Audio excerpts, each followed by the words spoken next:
Leo gave his life for her in Titanic. Then Kate Winslet's life went into overdrive. Fame, marriage, divorce, motherhood, rumors, and yes, a very public battle with her weight. By the end of the hour, you'll see that this fearless Brit isn't afraid to tell it like it is, about a grueling pregnancy, about those retouched photos, and about taking it off for the camera. In her first in-depth interview for American television, Kate Winslet will be revealed. I, frankly, felt like the back end of the bus. I was just huge. I can't bear it. I have an angel now.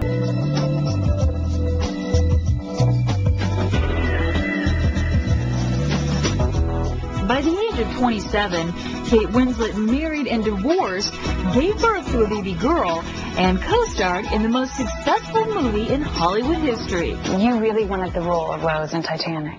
So desperately. Did you really call Jim? Really called him, yeah. And what did you say? After I did a screen test for him, I called him and said, now look, you're mad if you don't ask me to do this. What was I thinking? I mean, how disgusting is that? You had nothing to lose. That's what you were thinking. That's what I thought. I thought, I have nothing to lose, and if I don't make this call, I may live to regret it. I just remember really thinking that. And what did he say, though, when you said that? He laughed. I remember him really laughing. Really laughing a lot. Filming on Titanic lasted 9 grueling months. It's not a secret that it was a really tough shoot. It was a really tough shoot for absolutely everyone, but you know what? We really did have a good time. It was exhausting, but we had a great time because, you know, we were, pardon the pun, but we were all in the same boat. And oh, I can't believe you just said that. So terrible. Terrible joke. More about that boat a little later. To discover the real Kate Winslet, we need to go back to her roots, Reading, England. Kate was born in October 1975. She was destined to become an actress. Entertainment journalist Elaine Lipworth. Acting was in Kate Winslet's blood. Her family were all very theatrical, going back a long way. Her grandparents were actually involved in vaudeville, in the music hall scene in England for many, many years. It was kind of mapped out for me a little bit, just because all of my family do it. My older sister, my younger sister, my dad, and then on my mother's side there's a long line of actors, and it was just one of those things where I thought, well, you know, I'll probably end up doing that then, really, because, you know, everybody else does. Was it a noisy house? Oh, you have no idea. Riotous, and still is to this day, and they are all fantastic, larger-than-life people, and they're brilliant. They're just brilliant. But I just grew up in that world, and lots of dressing up and, frankly, showing off and, you know, trying to be heard. Kate was heard loud and clear, starting at the tender age of 5. It's so pathetic, but it's true, actually. I remember being at my infant school, and there was a school nativity play every Christmas, and the headmaster stood up at the school assembly in the morning and was reading the list of, you know, who was going to be playing what. And I remember sitting there, quite literally thinking, I really hope I'm either Mary or the angel Gabriel. And I was asked to be Mary, and this was just so incredibly exciting to me. And I took it terribly seriously, and I was 5, but I vividly remember that. And I think then I sort of thought, maybe that's what I'll do.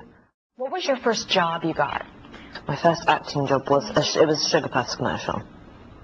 It was a Sugar Puffs commercial, that's right. And I was 12. And thrilled? Oh, completely over the moon.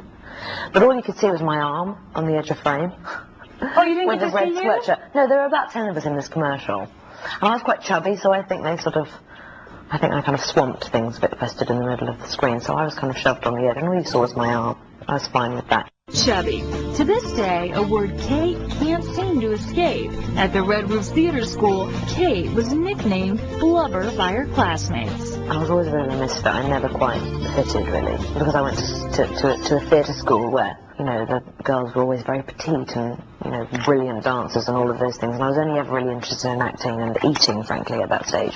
So I never quite looked the part. She was overweight, she was teased at her acting school, and she didn't have a lot of good times there.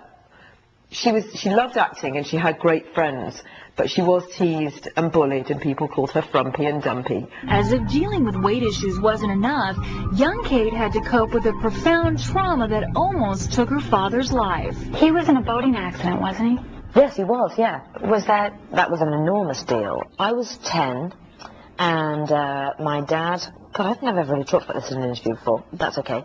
My dad loves boats, and they were going into a lock one day. My dad was at the front of the boat, and he turned round to his friend who was steering at the back to tell him to slow down. And as he did that, he stepped into the coil of the rope, and it pulled his foot off, completely off. He says he remembers telling himself just not to faint, don't faint, because if he had fainted and lost control of himself, he would have gone straight in the water and he would have drowned. So the helicopter came and got him. He underwent a 15-hour operation, and they put his foot back on. So there's a happy ending to this story. There is a happy ending to this story, and my dad is larger than life and fabulous and a great granddad. What's the best advice your dad ever gave you? The best advice my dad ever gave me. Just keep your chin up. Keep your chin up, kid. She did keep her chin up, and in 1991, Kate caught a break when she was cast on the BBC children's drama Dark Season. It's a wild, impulsive stab in the dark, Thomas, but I think you have to switch it on. While Kate auditioned for parts, she continued to study acting, and in between roles, she held on a part-time job at the corner deli. In fact, that's where the 17-year-old got a phone call that changed her life. I never thought that I would do films. I mean, it really, literally did not enter my head. Coming up, a difficult pregnancy. I, frankly, felt like the back end of a bus. And later, a devastating loss. He'd been in my life since I was 15, 16. In 1992, 17-year-old Kate Winslet was a struggling actress working at a local deli in Reading, England. Then the phone rang. Weren't you making a sandwich? I was making a sandwich, this is true. It was a bizarre moment. I was working in a delicatessen in Reading. And, yes, I was making a sandwich for some poor customer. And freaked out because the phone rang, and I had a kind of a sixth sense about it. I knew it was going to be for me. I don't know why. I heard it ring in a little back office. And sure enough, my boss sort of popped his head out and said, telephone. Her agent phoned one day when she was working behind the sandwich bar and said, can I speak to Kate? I said, of course you can, And an Oscar nomination by the age of 20, not bad for an actress. But after Kate's next film, Kenneth Branagh's adaptation of Hamlet, she worried about being typecast. Well, certainly the period piece babe, it seems, at the moment. And the question that's being asked to me is, does it worry you that you've done all these period things, and are you desperate to get out of the closet? And no, it doesn't worry me, but yes, I'm desperate to get out of the closet because they're painful. Kate did get out of her corset and every other stitch of clothing for the movie Jude. It was 19-year-old Kate's first nude scene, but certainly not her last. Terrible, ghastly, awful, ghastly, terrible things. Terrible scenes to do. I dread them, I panic for days before. I get there and I think, why am I doing this to myself? Kate bared all again in Holy Smoke, and let's just say there was full frontal Kate. What you have to understand about Kate is that she's a real person, and she loves her craft, she loves acting, and she puts her acting and her performance and she immerses herself into a role, and so that comes before any sense of vanity or modesty. But you think about your dad watching it? Completely. Oh no, my dad's gonna watch. Oh, how embarrassing. Yeah, it's just, that teenager never leaves me, My mum was never going to see me kissing somebody else. Oh my God. You get a bit kind of embarrassed about the whole thing. But yeah, no, I still get, terrified doing those scenes. And, but sometimes it works, sometimes it's really important. And sometimes those scenes are often the most memorable for hopefully the right reasons in movies, I think.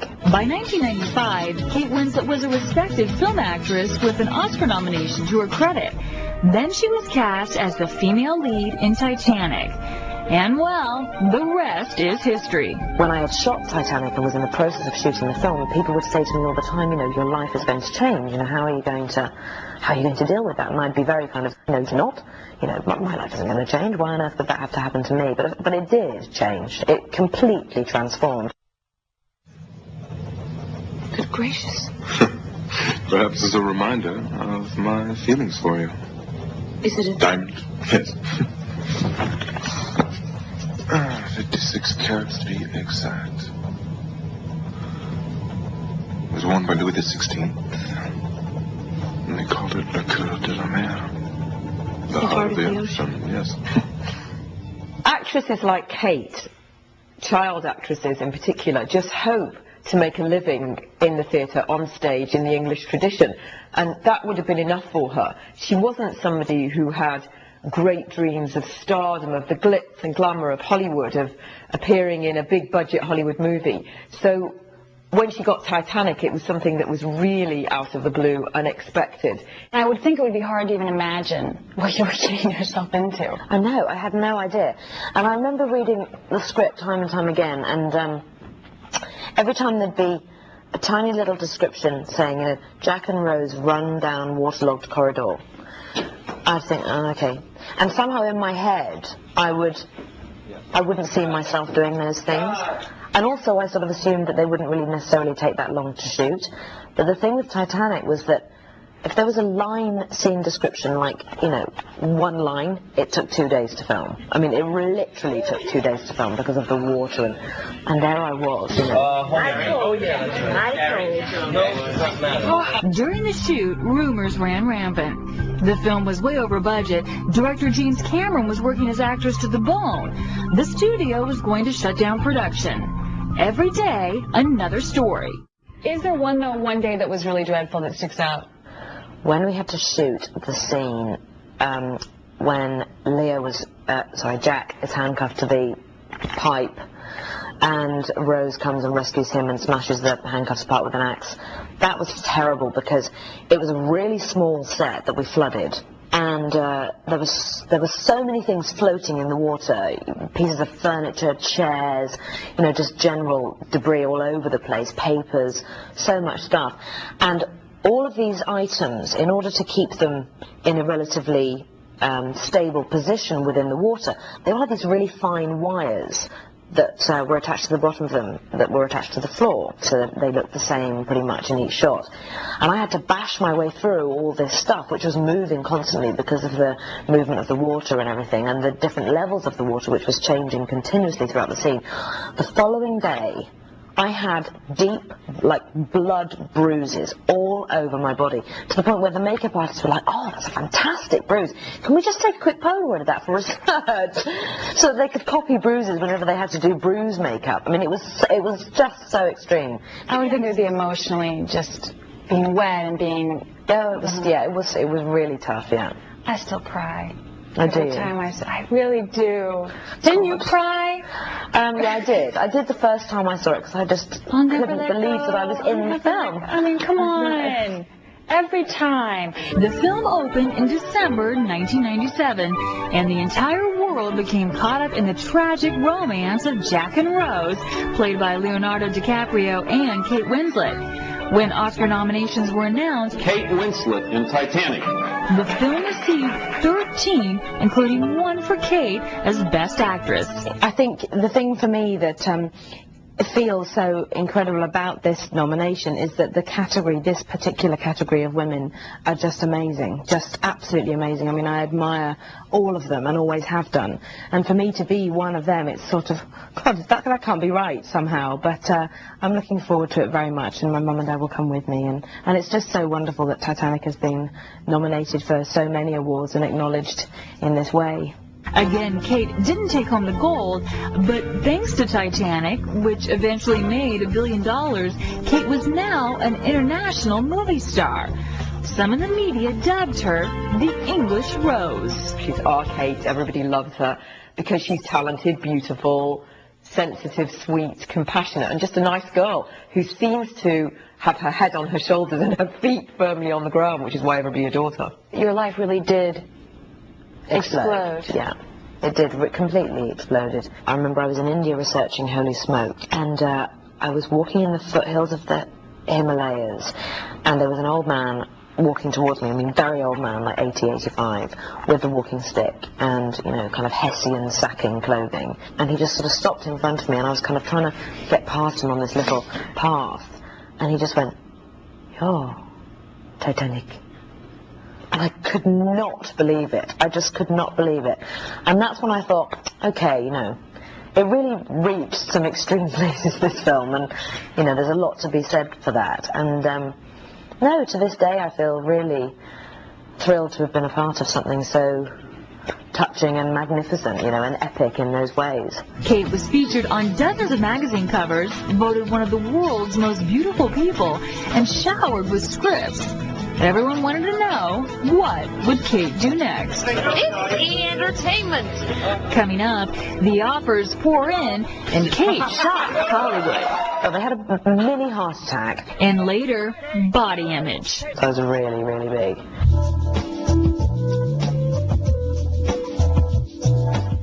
Landing the female lead in the biggest Hollywood movie of the decade was no small achievement. Thanks to Titanic, Kate Winslet was definitely on Hollywood's A-list.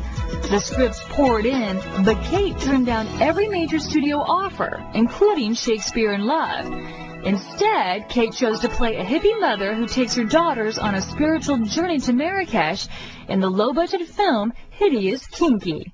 Your agents must have been... Oh, they had a mini heart attack. But I just felt I had to do that. I mean, you know, how was anyone supposed to top that film? It was huge. I just suddenly thought, you know, if I go and do another really big film, you know, and possibly get paid a very big amount of money, I don't know that I'll really understand myself anymore. And I had loved the story of Hideous Kinky. Someone had bought the book for me when I was much younger, and I was just thrilled that an adaptation had been done. That someone was Kate's former boyfriend, actor Stephen Tredree. Even after the relationship ended, the two remained close. That's why Tredree's death from cancer was a paralyzing loss for Kate. She was devastated when he died because he was the first love of her life. She was very close to him.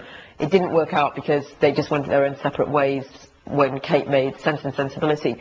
But they adored each other, and she remained close to him, and she spent a lot of time with him when he was sick. He was sick for a while? He was sick, yeah, he was sick for a very long time. We were together for about 4.5 years, and he was just an extraordinary, extraordinary person. And he became very unwell whilst we were still together, and then he got better and went into remission, and during that period of time we broke up.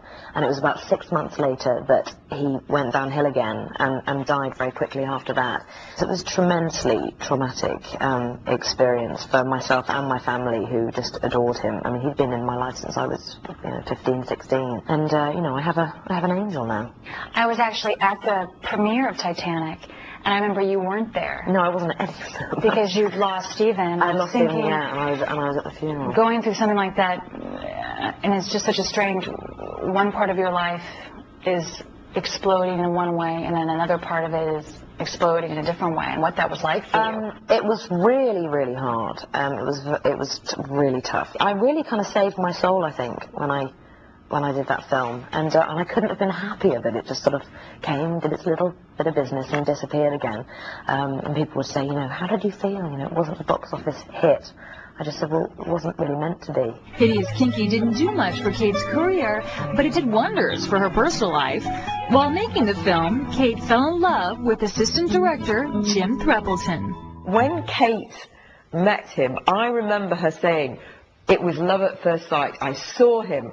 I saw his face across the room and thought, wow, this is it. Almost as soon as the press picked up on the romance, Kate and Jim became husband and wife. They appeared together at the film's Hollywood premiere. It's been amazing. At first it was all very explosive, and then I had to kind of remember to bring myself back down to earth, and, you know, it's very normal, completely normal as anything. We're a regular couple and we have a great time. Ironically, Kate's first film as a married woman included some steamy scenes with co-star Jeffrey Rush. The movie was Quills. When you're given a script and on about page 25 you discover that you get to tongue kiss Kate Winslet.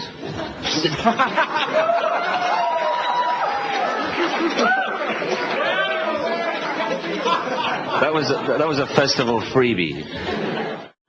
On October 12, 2000, after 2 days of intense labor, 25-year-old Kate Winslet gave birth to her daughter, Mia. You became a mother really young. I always wanted to be a young mother, and I've always just loved children. And my mum was a nanny when I was younger, and so as well as having, you know, my sister and my brother always around, there were lots of other children because she was looking after them. So it was a real dream come true to become a young mum. It was absolutely what I wanted. Was it a tough pregnancy, though? It was quite tough. And I, frankly, felt like the back end of a bus. I was just huge. And also I didn't take to it like a duck to water. And I assumed that I would. So I just mentally found that quite odd, that I wasn't feeling all these things I'd anticipated that I might feel. You know, I didn't feel particularly sexy. I loved being pregnant. It was extraordinary, and I loved the kicking and all of those things. But I really had to kind of pay attention to how I was feeling as each week would go by, because you really change, I think, during a pregnancy. You were ready. Tiring. I was just huge. I mean, I think I was something like, I don't know, 185, 190 pounds. I was really, really big. Pregnancy may not have been bliss, but motherhood was. And Kate hoped she'd be able to juggle family and career. Jim and I are going to now take it in turns to work. And we don't want Mia to be a child that is sort of thrown into the suitcase with everything else and travel to lots of different locations so that she never sees her home. And that really won't be the case. And we'll constantly work to make sure that she never feels disrupted in any way. Mia was fine, but the marriage wasn't. In December 2001, Kate and Jim divorced. Suddenly, the English rose wilted a bit. To a certain extent, the press turned on her. When my marriage broke up, they turned, you know, and somehow in the eyes of the British press, I think I had committed just the ultimate crime.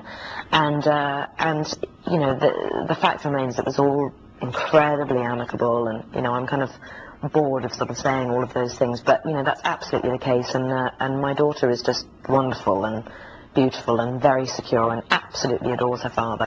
Once the relationship with Jim ended, Kate became involved with American Beauty director Sam Mendes. Kate wasn't thrilled to read about her private life in the morning papers. I've had a bit of a bumpy ride, I think, in the last couple of years, but, you know, and I'm happy to roll with the punches, but it was difficult when they were attempting to turn my child's life into a soap opera when that really was just not the case. And it was very, very hard when I would hear things or read things. People had, you know, said that basically I had just, you know, I was just investing in my career and I was working non-stop and so on and so forth, and I was, you know, I rarely saw my child, and, you know, I wake up with her every single day of my life, and, you know, so that does hurt.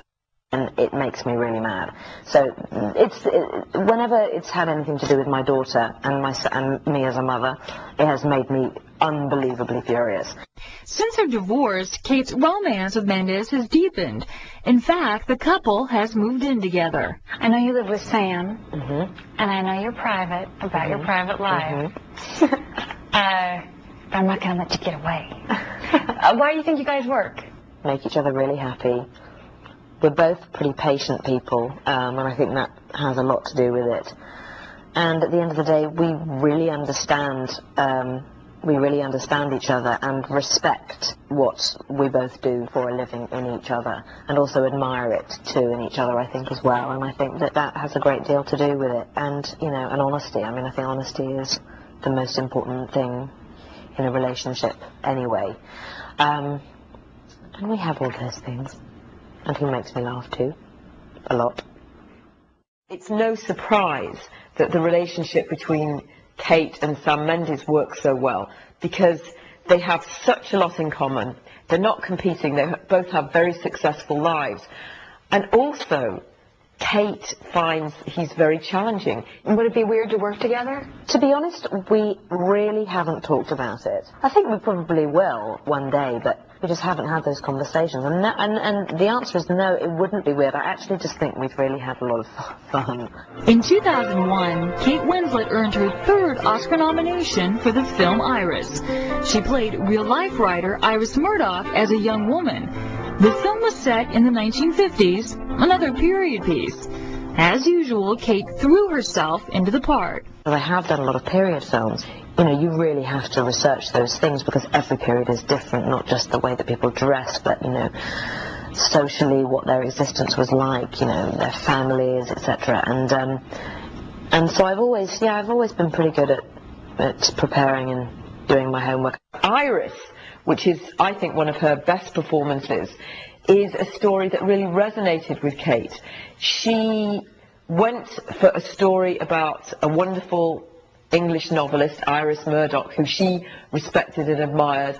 And it was in the tradition of Kate Winslet movies before Titanic, like Sense and Sensibility. It was a literary movie. She's not a snob, but it was really something that she could get her teeth into.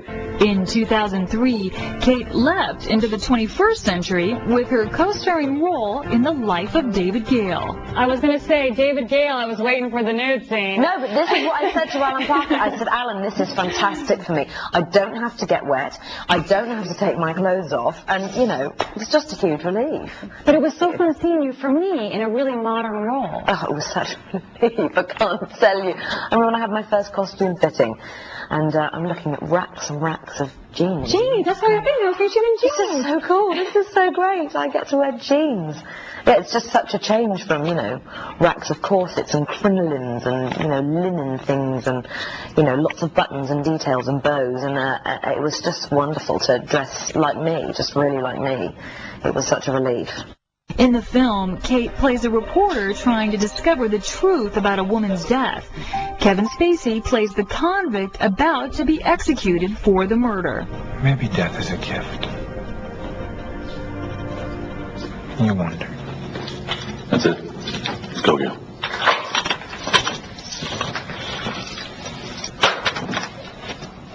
All I can tell you is that by this time tomorrow I'll be dead. I know when. I just can't say why. So we shot our stuff in about 5-6 days in this jail cell set with a pane of glass between us. And her investment in what had occurred, her ability to have taken it in, to have allowed it to change her character. Her opinion of him continually shifts. He's continually challenged. She thinks she knows him, and then she doesn't. All of that was at such a level of work and so completely inside of her that by the end of that 5 or 6 days, it felt like that pane of glass between us had disappeared. The heated debate about the death penalty runs throughout the movie. I know you shot this on location in Texas, and because of the subject matter, and I know it's such a hot issue in Texas, I was wondering, were there any repercussions? It was fascinating to me to arrive in Texas and just suddenly feel the debate about this, and the debate about the death penalty and so on is just incredibly present. And particularly when we shot for a week in Huntsville, which is where death row is, and there are like 9 prisons there or something, and it's a strange and frightening place to be. And what about the accent? I knew you were going to ask me that. You did. I asked questions you knew. No, because the thing is though, is that people always say to me, and how was it doing an American accent? Da, da, da, da. People forget that I was American in Titanic, and people do forget that. And I think it's because it was a period film, and also I was doing a kind of Philadelphia accent, you know, in kind of 1910, 1911, 1912, around that time. You know, the Philadelphian accent was almost English, actually. Cultured. Yeah, it was just liberating, actually, to be playing this, you know, feisty modern woman and just play around with that. Kate practiced her American accent on an unsuspecting friend in an anonymous prank phone call. Did you hear about her when she pulled the practical joke? No. She called about 5 days before she was scheduled to shoot as an American agent. Hi, my name is so-and-so, I can't even remember what name I selected for myself, and I said, I'm just calling because, you know, I have some questions with regard to Kate Winslet's dates and when she's due to fly into Austin, Texas. Saying that Kate Winslet was going to be unable to arrive on time, that something had come up, and this was to Alan's wife, Lisa, on the phone. And I was like, my God, I think she bought it. I couldn't believe it. And of course created, you know, turmoil and havoc because, you know, if she couldn't be there, then we couldn't shoot, and it was this big. And after about 5 minutes on the phone of being really like a snarly, nasty agent. She was this really kind of bitchy girl. I don't know who she was, and I said, it was me. she then revealed it was actually her trying out her American accent. And she couldn't believe it, and I was so absolutely thrilled. That prankster is embarking on another frontier. Would you believe Kate in a romantic comedy with funny man Jim Carrey? It is a little daunting, you know, because his timing is so good and all of those things, and I have to kind of just keep up with it a bit. But it's great fun. It's really great fun. She's great at whatever she does, you know. I mean, she's just a really, you know, talented person who can assimilate into anything. And she's always different, and she's really different in this part. She's very, very rocking in this part. It's very cool. People say comedy's harder. Well, it's kind of new to me, really, because I've never done comedy on film. I did a lot of sitcom when I was much younger, when I was kind of 15, 16. And since then, you know, I'm so famous for the period movies and the corsets and, you know, all of those things. And it's great to be working with Jim Carrey, who is one of the biggest and brilliantest and funniest actors in the world. I'm a big fan, too. I'm just really honored to be with her. You know, I love to have people around me that make me look better. And no problems busting up yet? No. Yeah. No, we're just getting on great. It's really good. She's like a soft-boiled egg, you know. She's got this kind of hard, tough exterior on the inside. She's all warm and gooey. Coming up, Kate sets the record straight. I had not suddenly lost 30 pounds.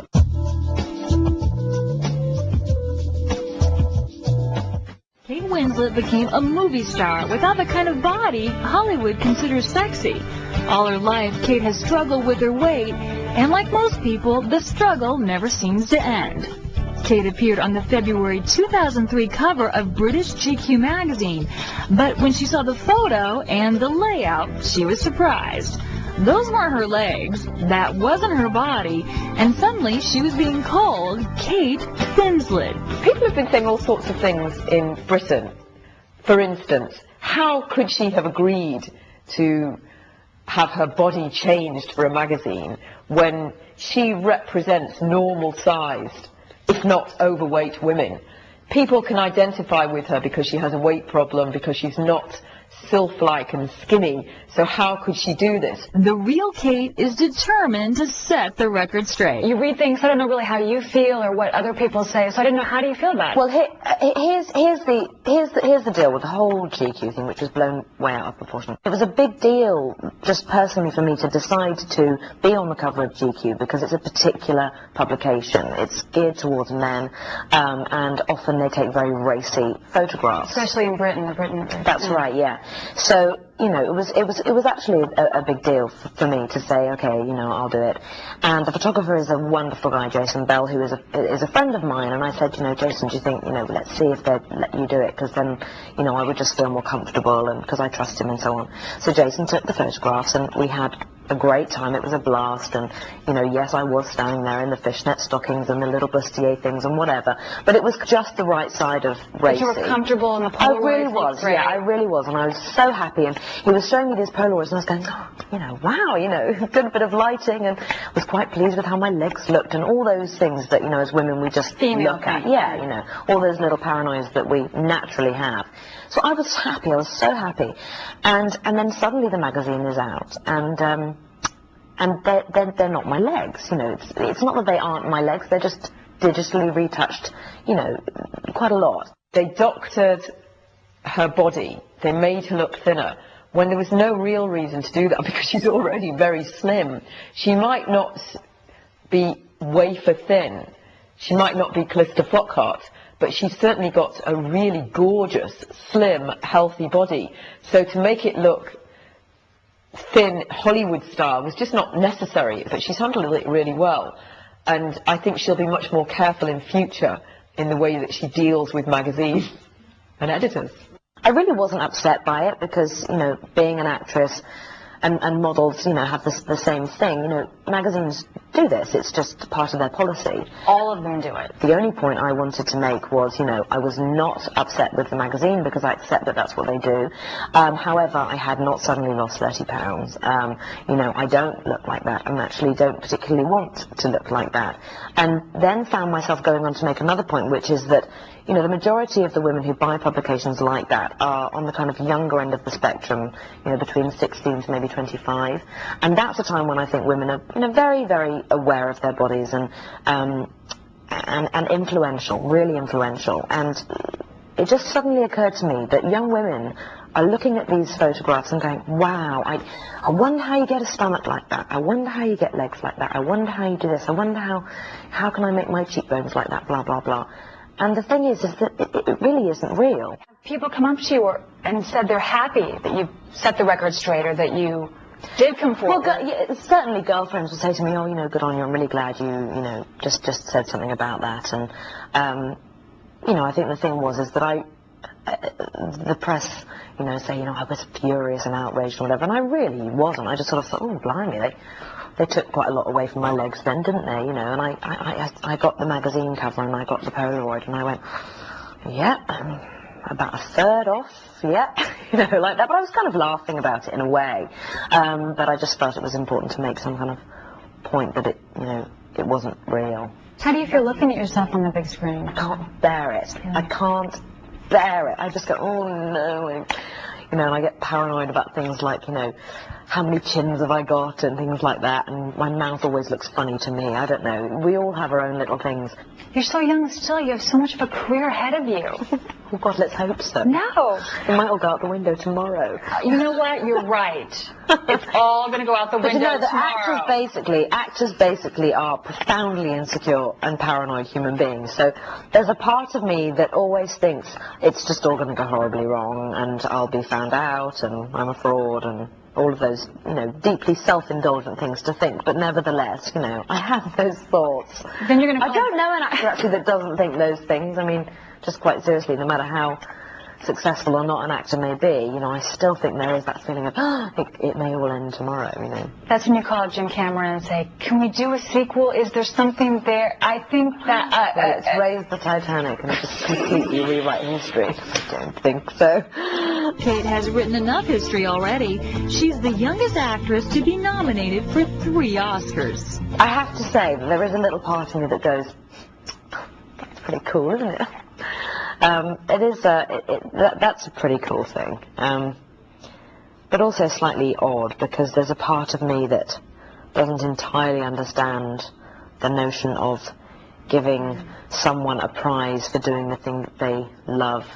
I mean, the Academy Awards are an extraordinary event, and every time I have had the pleasure of attending, I've just had such a great time and have felt truly, truly honoured to be there. But also there's a part of me that just thinks, well, hang on, I'm Kate from Reading, what am I doing here? But then maybe everybody feels like that, I really don't know. But I just feel grateful to have worked with, you know, such wonderful actors and directors who I know helped me to receive those nominations. I mean, that's really the truth. You know, I certainly didn't do those things by myself. And as I say, I've just been so blessed. I always dreamed of being a star. Now she really is the biggest name in British film. She's remarkable and she continues to grow and continues to challenge herself. She talked to you? You guys must be really powerful, because I can't get a word out of it. Keep your chin up, kid. Can we cut out warm and gooey, by the way? She may smack me. So terrible. I remember once she said to me, Chrissy, I shall always be happy if I'm working.